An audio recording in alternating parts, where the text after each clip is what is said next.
How to fix too many requests on ChatGPT.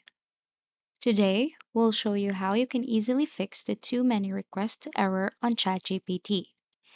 This error occurs when the servers are too crowded or if you ask too many questions on ChatGPT. First off, you need to check if the servers are down. So, go to OpenAI status in Google and open the first link. Here you can see that all systems are operational. If these systems are down, means that a lot of random errors occur. The second thing you could do to fix this bug is log out of your account and log back in.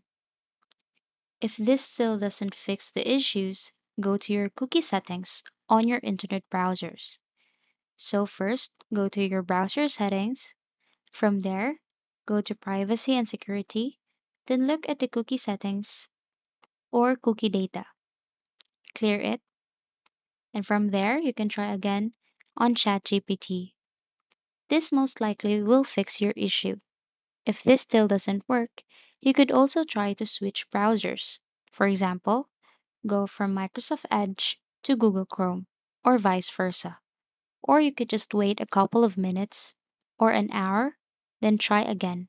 This should all fix your problems.